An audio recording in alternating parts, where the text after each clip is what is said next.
Hi ಎಲ್ರಿಗೂ namaste, welcome back to Kavitha Raghav YouTube channel. ನಾನಿವತ್ತು ಏನು ವಿಷಯ ತಿಳಿಸ್ಕೊಡ್ತೀನಿ ಅಂತ ನಿಮಗೆ ಆಲ್ರೆಡಿ ಗೊತ್ತಾಗಿರುತ್ತೆ. ವಿಡಿಯೋನ ಶುರು ಮಾಡೋಣ. ಶುರು ಮಾಡೋದಕ್ಕೂ ಮುಂಚೆ ಯಾರೆಲ್ಲ ನನ್ನ ವಿಡಿಯೋನ ಸಬ್ಸ್ಕ್ರೈಬ್ ಮಾಡದೆ ನೋಡ್ತಾ ಇದ್ದೀರಾ, ದಯವಿಟ್ಟು ಪ್ಲೀಸ್ ಸಬ್ಸ್ಕ್ರೈಬ್ ಮಾಡ್ಕೊಳ್ಳಿ. ಹಾಗೆ ಇದೇ ಥರ ವೀಡಿಯೋಸ್ಗೋಸ್ಕರ ಕಮೆಂಟ್ ಮಾಡಿ ತಿಳಿಸಿ, ಲೈಕ್ ಮಾಡಿ, ಶೇರ್ ಮಾಡಿ, ಕಮೆಂಟ್ ಮಾಡಿ ಅಂತ ಹೇಳ್ತಾ ವಿಡಿಯೋನ ಶುರು ಮಾಡ್ತಾ ಇದ್ದೀನಿ. ನಾನು ಪ್ರೆಗ್ನೆಂಟಲ್ಲಿದ್ದಾಗ ನಮಗೆ ಹೆಲ್ತಿಯಾಗಿ ಬೆಸ್ಟು ಫ್ರೂಟ್ಸ್ ಅಂತ ಯಾವ ಫ್ರೂಟ್ಸು ತಿಂದಿಲ್ಲ ಅಂತಂದ್ರೂ ಪರವಾಗಿಲ್ಲ, ನಾನು ಹೇಳೋ ಈ 2 ಫ್ರೂಟ್ಸ್ ತಿಂದರೆ ಸಾಕು, ನಮಗೆ ಹುಟ್ಟೋ ಮಗು ತುಂಬ ಹೆಲ್ದಿಯಾಗಿ ಯಾವುದೇ ರೀತಿ ತೊಂದರೆ ಆಗ್ದಂಗೆ ಆರೋಗ್ಯಕರವಾಗಿ ಹುಟ್ಟುತ್ತೆ. ಯಾಕಂತಂದರೆ ನಾನು ಅದನ್ನೆಲ್ಲ ದಾಟಿ ಬಂದಿರೋದ್ರಿಂದ ಪ್ರತಿಯೊಂದೂ ನಾನು ಏನೇನೋ ನನ್ನ ಪ್ರೆಗ್ನೆನ್ಸಿ ಟೈಮಲ್ಲಿ ನಾನು ಯಾವ ಥರ ಫುಡ್ ತಿಂದಿದ್ದೆ, ನಾನು ಯಾವ ಥರ ಇದ್ದೆ ಅಂತ. ಹಾಗಾಗಿ ನನಗೂ ಪಾಪ ಹೆಲ್ದಿಯಾಗಿ ಹುಟ್ಟಿತ್ತು. ಹಾಗಾಗಿ ನನಗೆ ಗೊತ್ತಿರೋ ವಿಷಯನ ನಾನು ನಿಮ್ಮ ಜೊತೆ ಶೇರ್ ಮಾಡ್ಕೋತಿದ್ದೀನಿ. ಇದರಿಂದ ಎಲ್ಲರಿಗೂ ಹೆಲ್ಪ್ ಆಗಲಿ ಅನ್ನೋದೊಂದು. ಹಾಗಾಗಿ 2 ಫ್ರೂಟ್ಸ್ ಅಂತಂದರೆ ನಾನು ಆಲ್ಮೋಸ್ಟ್ ಎಲ್ಲ ಫ್ರೂಟ್ಸು ತಿನ್ಬೋದು. ಬನಾನಾ ಆಗಿರ್ಬೋದು, ಮತ್ತು ದಾಳಿಂಬೆ ಆಗಿರ್ಬೋದು. ದಾಳಿಂಬೆನೂ ಬೆಸ್ಟು. ದಾಳಿಂಬೆ ಯಾಕೆ ಅಂತಂದರೆ ಫಸ್ಟು ಬಂದ್ಬಿಟ್ಟು ಮಗು ಬೆಳವಣಿಗೆ ಆಗ್ತಾ ಮಗುಗೆ ಕೂಡ ನಮ್ಮ ಬ್ಲಡ್ ಎಲ್ಲ ಮಗುಗೆ ಹೋಗಿ ನಮಗೆ ಬ್ಲಡ್ ಆಟೋಮೆಟಿಕ್ ಕಡಿಮೆ ಆಗ್ತಾ ಇರುತ್ತೆ. ಹೋಗ್ತಾ ನಮಗೆ ಬ್ಲಡ್ ಕಡಿಮೆ ಆಗ್ತಿರುತ್ತೆ. ಹಾಗಾಗಿ ಬ್ಲಡ್ಡು ಬೇಗ ಇನ್ಕ್ರೀಸ್ ಮಾಡ್ಕೊಬೇಕು. ಡೆಲಿವರಿ ಟೈಮಲ್ಲಿ ಏನಾದರೂ ಬ್ಲಡ್ ಇಲ್ಲ ಅಂತಂದರೆ ತುಂಬ ಕಷ್ಟ ಆಗುತ್ತೆ. ಹಾಗಾಗಿ ನಾವು ದಾಳಿಂಬೆ ಎಲ್ಲ ಚೆನ್ನಾಗಿ ತಿನ್ನಬೇಕು. ಮಗುಗೂ ಕೂಡ ಒಳ್ಳೆಯದು, ತಾಯಿಗೂ ಕೂಡ ಒಳ್ಳೆಯದು. ಹಾಗೆ ನಾನು ಹೇಳೋ ಈ 2 ಫ್ರೂಟು ಅದಕ್ಕಿಂತ ಬೆಸ್ಟು ಅಂತಂದರೆ ಫಸ್ಟು ನಾನು ತಿಳಿಸ್ಕೊಡ್ತಿದ್ದೀನಿ ಬಟರ್ ಫ್ರೂಟು. ಈ ಬಟರ್ ಫ್ರೂಟ್ ಅಂದರೆ ಬೆಣ್ಣೆ ಹಣ್ಣು ಅಂತ ಕರೀತಾರಲ್ವ, ಆಲ್ಮೋಸ್ಟು ಬಟರ್ ಫ್ರೂಟ್ ಬಗ್ಗೆ ಎಲ್ಲರಿಗೂ ಗೊತ್ತೇ ಇರುತ್ತೆ.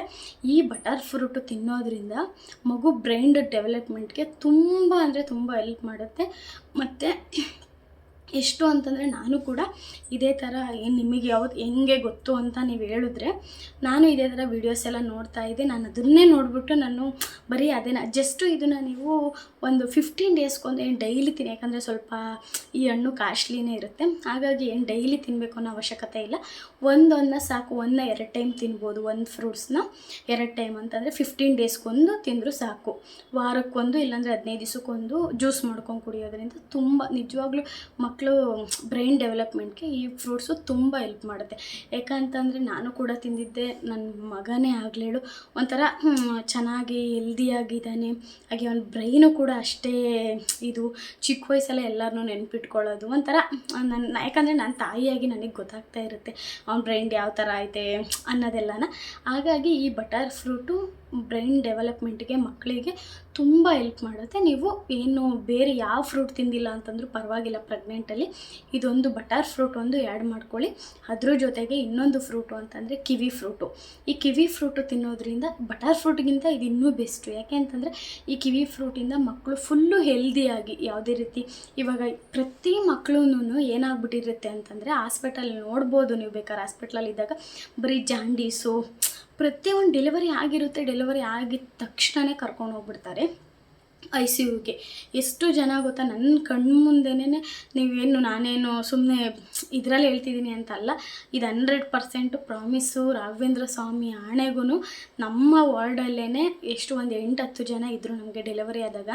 ನೀವು ನಂಬ್ತಿರೋ ಬಿಡ್ತಿರೋ, ನಮ್ಮ ಪಾಪು ಮತ್ತು ಇನ್ನೊಬ್ರು ಯಾರೋ ಒಬ್ಬರು ಬಿಟ್ಟು ಇಬ್ಬರು ಬಿಟ್ಟು ಪ್ರತಿಯೊಬ್ಬರು ಎಲ್ಲರೂ ICUಗೆ ಹೋಗಿದ್ರು. ಬರೀ ಜಾಂಡೀಸ್ ಅದು ಯಾಕೆ ಅಂತ, ಅದು ಯಾವ ಥರ ಬರುತ್ತೆ ಅಂತಲೂ ಗೊತ್ತಿಲ್ಲ. ಹುಟ್ಟೋ ಮಕ್ಕಳಿಗೆ ಎಲ್ಲರಿಗೂ ಬಂದಿರುತ್ತೆ ಇವಾಗ. ಹಾಗಾಗಿ ಆ ಥರ ಯಾವುದೂ ಬರಬಾರ್ದು. ಮಕ್ಕಳು ಹೆಲ್ದಿಯಾಗಿ ಯಾವುದೇ ರೀತಿ ತೊಂದರೆ ಆಗ್ದಂಗೆ ಇರಬಾರ್ದು ಅಂತಂದರೆ ಈ ಕಿವಿ ಫ್ರೂಟ್ ನಿಜವಾಗ್ಲೂ ಒಳ್ಳೆಯದು. ನಾನು ಇದೇ ಕಾರಣಕ್ಕೇ ನಾನು ಹಿಂಗೆಲ್ಲ ಹೇಳ್ತಾ ಇದ್ದಿದ್ದಕ್ಕೂ ನಾನು ಪ್ರತಿಯೊಂದು ನಮ್ಮ ಪ್ರೆಗ್ನೆಂಟಲ್ಲಿ ಇದೇ ಥರ ವೀಡಿಯೋಸ್ ಎಲ್ಲ ಸರ್ಚ್ ಮಾಡಿ ನೋಡ್ತಾ ಇದ್ದೆ. ಅದೇ ಥರ ಅವ್ರು ಸಜೆಸ್ಟ್ ಮಾಡ್ದಂಗೆ ನಾನು ತಗೋತಾ ಇದ್ದೆ. ಜಸ್ಟ್ ಕಿವಿ ಫ್ರೂಟು ಬಟರ್ ಫ್ರೂಟ್ 2 ಅಷ್ಟೇ. ಕಿವಿ ಫ್ರೂಟು ಬಂದ್ಬಿಟ್ಟು ಒಂದು ಬಾಕ್ಸಲ್ಲಿ 4 ಇಲ್ಲ 3 ಬರುತ್ತೆ. ಅದನ್ನು ಕೂಡ ನೀವೇನು ಪ್ರತಿದಿನ ತಿನ್ನಬೇಕು ಅಂತ ಏನಿಲ್ಲ. ಪ್ರತಿದಿನ ಇಲ್ಲಂತಂದರೆ 1 ದಿನ 2 ದಿವಸ ಬಿಟ್ಟು ಅಟ್ಲೀಸ್ಟ್ ನೀವು 6 ಮಂತ್ ಮೇಲಿಂದ ತಗೊಳ್ಳೋದು ಒಳ್ಳೆಯದು. ಯಾಕಂತಂದರೆ ನೀವು ಸ್ಟಾರ್ಟಿಂಗಿಂದನೇ ತಗೊಳ್ಳಿ. ಕೆಲವೊಬ್ರು ಎಲ್ಲರಿಗೂ ಒಂದೇ ಇದಿರಲ್ಲ, ಅದೊಂದು ಸ್ವಲ್ಪ ಕಾಸ್ಟ್ಲಿ ಇರುತ್ತೆ ಫ್ರೂಟು. ಹಾಗಾಗಿ ನೀವು ಯಾವ ಫ್ರೂಟು ತೊಗೋಬೇಡಿ. ನಾನು ಹೇಳ್ತಿದ್ದೀನಲ್ಲ ಅದು ಇದು ಯಾವುದು ತೊಗೋಬೇಡಿ. ಬಟರ್ ಫ್ರೂಟು ಮತ್ತು ಕಿವಿ ಫ್ರೂಟು, ಇದೆರಡು ಫ್ರೂಟ್ ತಗೊಳ್ಳಿ ಪ್ರೆಗ್ನೆಂಟಲ್ಲಿ. ತಾಯಿನೂ ಕೂಡ ಹೆಲ್ದಿಯಾಗಿ ಸ್ಟ್ರಾಂಗಾಗಿ ಇರ್ತಾರೆ. ಹಾಗೆಯೇ ಮಗುನೂ ಕೂಡ ಅಷ್ಟೇ ತುಂಬ ಹೆಲ್ದಿಯಾಗಿ ಹುಟ್ಟಬೇಕಾದ್ರೆ ಇವಾಗ ನನ್ನ ಪಾಪುನೇ ಆಗಲಿ ಹೇಳು, ಹುಟ್ಟಿದ್ದು ಬಂದ್ಬಿಟ್ಟು 4 kg ಇತ್ತು. ವೆಯ್ಟ್ಗೇನು ಚೆನ್ನಾಗಾಗುತ್ತೆ. ಬಟರ್ ಫ್ರೂಟು, ಕಿವಿ ಫ್ರೂಟ್ ಎಲ್ಲ ತಿನ್ನೋದ್ರಿಂದ ವೆಯ್ಟು ಕೂಡ ಚೆನ್ನಾಗಾಗುತ್ತೆ. ಹಾಗೆಯೇ ಇದ್ರ ಜೊತೆ ಡ್ರೈ ಫ್ರೂಟ್ಸ್ ಎಲ್ಲ ತೊಗೋತಾ ಬನ್ನಿ. ಪ್ರೆಗ್ನೆಂಟಲ್ಲಿದ್ದಾಗ ಡ್ರೈ ಫ್ರೂಟ್ಸ್ ಲಾಡು ಮಾಡಿಟ್ಕೊಳ್ರಿ. ಹಾಗೆ ಡ್ರೈ ಫ್ರೂಟ್ಸ್ ತೊಗೊಳ್ಳಿ, ಬಟರ್ ಫ್ರೂಟು, ಕಿವಿ ಫ್ರೂಟು ತಿನ್ನಿ ಸಾಕು. ಇನ್ನೇನೇನು ಜಾಸ್ತಿ ಏನೋ ಅಂದರೆ ಜಾಸ್ತಿ ಏನು ಬೇರೆ ತಿಂದಿಲ್ಲ ಅಂದರೂ ಪರವಾಗಿಲ್ಲ, ಇದೆರಡು ಫ್ರೂಟ್ ಮಾತ್ರ ಚೆನ್ನಾಗಿ ತಿನ್ನಿ. ನಮ್ಮ ಪಾಪು ಅಷ್ಟೇ ಹುಟ್ಟಿದ ತಕ್ಷಣ ಹೆಲ್ದಿಯಾಗಿ ತುಂಬ ಚೆನ್ನಾಗಿ ಹುಟ್ಟಿತು. ಅದಾದಮೇಲೆ ಇದುವರೆಗೂ ಅವನ್ನ, ಇವಾಗ ಆಲ್ರೆಡಿ 1.5 ವರ್ಷ ಆಗಿದೆ ಅವನಿಗೆ, ಇದುವರೆಗೂ ಅವನ್ನ ಹಾಸ್ಪಿಟಲ್ಲಿಗೆ ಅಡ್ಮಿಟ್ ಮಾಡಿರೋದಾಗಲಿ, ದೇವ್ರ ರಾಘವೇಂದ್ರ ಸ್ವಾಮಿ ದಯದಿಂದ ತುಂಬ ಚೆನ್ನಾಗಿ ಆರೋಗ್ಯವಾಗಿದ್ದಾನೆ. ಹಾಗಾಗಿ ನಾನು, ಯಾಕಂದರೆ ಮಗು ಇವಾಗ ಏನಾಗುತ್ತೆ ಅಂತಂದರೆ ಹುಟ್ಟಿದ ಮೇಲೆ ಮಕ್ಕಳು ಹುಷಾರಿಲ್ದಂಗೆ ಆಗ್ತಾರೆ, ಜಾಂಡೀಸ್ ಆಗುತ್ತೆ, ಅಯ್ಯೋ ಅದಾಗುತ್ತೆ ಇದಾಗುತ್ತೆ ಅಂತಾರೆ. ಫಸ್ಟು ನಾವು ಹೊಟ್ಟೆಲಿದ್ದಾಗೇ ಮಕ್ಕಳನ್ನ ಸ್ಟ್ರಾಂಗ್ ಮಾಡ್ಕೊಬೇಕು. ಆಮೇಲೆ ಫುಡ್ಡು ಕೂಡ ಅಷ್ಟೇ. ಪ್ರೆಗ್ನೆಂಟಲ್ಲಿರೋರು ನೋಡ್ತಾ ಇರ್ತೀರ, ಪ್ರೆಗ್ನೆಂಟಲ್ಲಿದ್ದಾಗೆ ನೀವು ಚೆನ್ನಾಗಿ ಊಟ ಮಾಡಿ. ಚೆನ್ನಾಗಿ ಊಟ ಮಾಡಿದಾಗ ಮಗು ಕೂಡ ಅವಾಗ ಚೆನ್ನಾಗಿ ಊಟ ಮಾಡುತ್ತೆ. ಆ ಟೈಮಲ್ಲಿ ನಾವು ಡೆಲಿವರಿ ಆದಮೇಲೆ ಊಟ ಕೊಡೋಕ್ಕೆ ಸ್ಟಾರ್ಟ್ ಮಾಡ್ತೀವಲ್ಲ ಮಕ್ಕಳಿಗೆ, ಫುಡ್ ಕೊಡೋಕ್ಕೆ ಸ್ಟಾರ್ಟ್ ಮಾಡಿದಾಗ ಏನಾಗುತ್ತೆ, ಕೆಲವೊಂದು ಮಕ್ಕಳು ಊಟನೇ ತಿನ್ನಲ್ಲ ಅಂತಾರೆ. ಯಾಕೆ ಅಂತಂದರೆ ಪ್ರೆಗ್ನೆಂಟಲ್ಲಿದ್ದಾಗ ತಾಯಿ ಸರಿಯಾಗಿ ಊಟನೇ ತಿಂದಿರಲ್ಲ. ಕೆಲವೊಂದು ಬರೀ ವಾಮಿಟಿಂಗ್ ಜಾಸ್ತಿ ಇರುತ್ತೆ ಒಬ್ಬೊಬ್ಬರು ತಾಯಿಯಂದಿರಿಗೆ, ಹಾಗಾಗಿ ಅವ್ರು ಜಾಸ್ತಿ ಊಟನೇ ತಿಂದಿಲ್ಲ. ಹಾಗಾಗಿ ಆ ವಾಮಿಟ್ಗೆ ಏನಾದರೂ ಟ್ಯಾಬ್ಲೆಟ್ ಏನಾದರೂ ತಗೊಂಡು ನೀವು ಚೆನ್ನಾಗಿ ಊಟ ಮಾಡಿರಿ. ಮಗು ಆರೋಗ್ಯವಾಗಿದ್ದರೆ, ಹುಟ್ಟಬೇಕಾದ್ರೆ ಆರೋಗ್ಯವಾಗಿ ಹುಟ್ಟಿದ್ರೆ ಬೆಳೀತಾ ಕೂಡ ಆರೋಗ್ಯವಾಗಿರುತ್ತೆ. ಹಾಗೆ ಫುಡ್ಡು ಕೂಡ ಸ್ಟಾರ್ಟ್ ಮಾಡಿದಾಗೆ ಹೊಟ್ಟೆ ತುಂಬ ಚೆನ್ನಾಗಿ ತಿನ್ನುತ್ತೆ ಅಂತ ಹೇಳ್ತಾ ಇದ್ದೀನಿ. ನೀವು ಹಾಗೆ ಇನ್ನೊಂದು ಯಾವ ಫ್ರೂಟು ತಗೋಬಾರ್ದು ಅಂತ ಅಂದರೆ, ಇದು ನೇರಳೆ ಹಣ್ಣು ತಿನ್ನಬಾರ್ದು ಅಂತ ಹೇಳ್ತಾರೆ. ಬಟ್ ನನಗೆ ಪ್ರೆಗ್ನೆಂಟಲ್ಲಿ ಒಂಥರ ನೋಡಿದ ತಕ್ಷಣವೇ ಇಷ್ಟ ಆಗ್ಬಿಡೋದು ತಿನ್ನೋಕ್ಕೆ.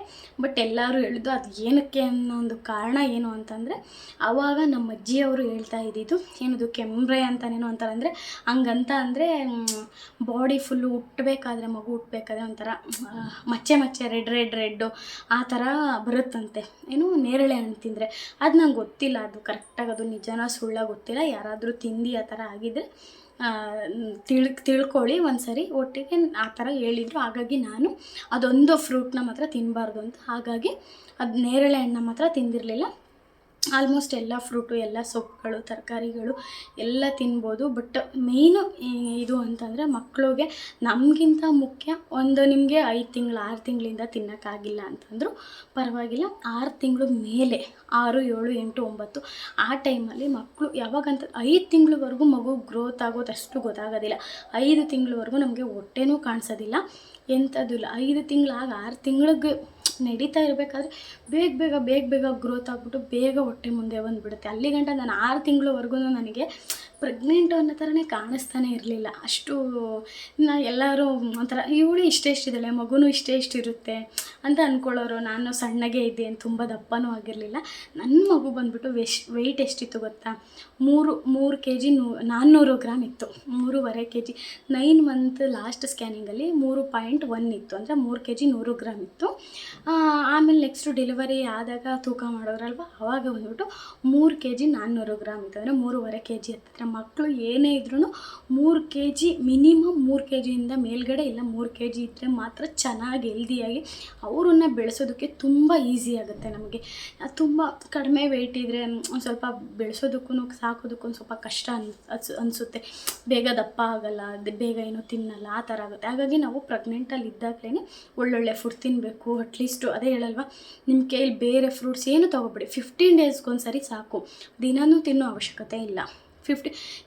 ಇದು ಬಟರ್ ಫ್ರೂಟ್ ಬಂದ್ಬಿಟ್ಟು ಜ್ಯೂಸ್ ಮಾಡ್ಕೊಂಡು ಕುಡೀರಿ. ಹಾಲು ಮತ್ತು ಒಂದು ಮಿಕ್ಸಿ ಜಾರ್ಗೆ ಹಾಲು ಮತ್ತು ಬಟರ್ ಫ್ರೂಟು ಸ್ಲೈಸ್ ಮಾಡಿಬಿಟ್ಟು ಒಂದು ಅರ್ಧ ಮಾತ್ರ ಒಂದು ದಿವಸ ಹಾಕ್ಕೊಳ್ಳಿ, ಇನ್ನೊಂದು ಅರ್ಧ ನೆಕ್ಸ್ಟ್ 2 ದಿವಸ ಕುಡ್ಕೊಳ್ಳಿ.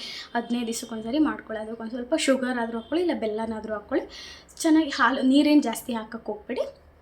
ಹಾಲು ಮತ್ತು ಅದೆಲ್ಲ ಮಿಕ್ಸ್ ಮಾಡೋದ್ರಿಂದ ಗಟ್ಟಿಯಾಗಿ ಚೆನ್ನಾಗಾಗುತ್ತೆ. ಅದನ್ನು ನೀವೊಬ್ಬರು ಆರಾಮಾಗಿ ಚೆನ್ನಾಗಿ ತಿಂದ್ಕೊಳ್ಳಿ. ಆಮೇಲೆ ನೆಕ್ಸ್ಟು ಇನ್ನೊಂದು ಡೇಗೆ ಅದನ್ನು ಯೂಸ್ ಮಾಡ್ಕೊಳ್ಳಿ. 2 ದಿವಸ 15 ದಿವಸಕ್ಕೊಂದ್ಸರಿ ಈ ಥರ 2 ಡೇಸ್ ಮೇಲೆ. ಇದು ಕಿವಿ ಫ್ರೂಟ್ ಬಂದ್ಬಿಟ್ಟು ಅದು ಸಿಪ್ಪೆನ ನೀಟಾಗಿ ತೆಗೆದುಬಿಟ್ಟು ಮಾಮೂಲಿ ಸ್ಲೈಸ್ ಮಾಡಿ ನೀವು ಜ್ಯೂಸ್ ಆದರೂ ಮಾಡ್ಬೋದು. ಬಟ್ ನಾನು ತಿಂದಿದ್ದು ಜ್ಯೂಸ್ ಗೀಸ್ ಏನೂ ಮಾಡ್ತಿರ್ಲಿಲ್ಲ.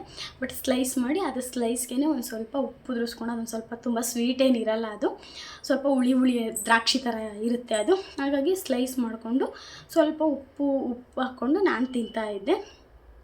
ತುಂಬ ಈ ಥರ ತಿಂದ್ಕೊಳ್ಳಿ. ಒಂದು 15 ಡೇಸ್ಗೊಂದ್ಸರಿ ತಿಂದ್ಕೊಳ್ಳಿ.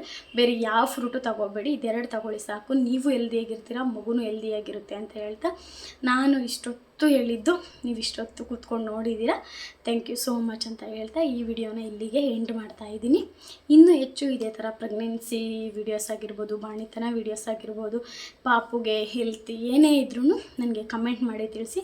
ನಾನು ಕಮೆಂಟ್ ನೋಡಿಬಿಟ್ಟು ಅದ್ರ ಮುಖಾಂತರ ವೀಡಿಯೋ ಮಾಡ್ತೀನಿ ಅಂತ ಹೇಳ್ತಾ thank you so much. Bye bye.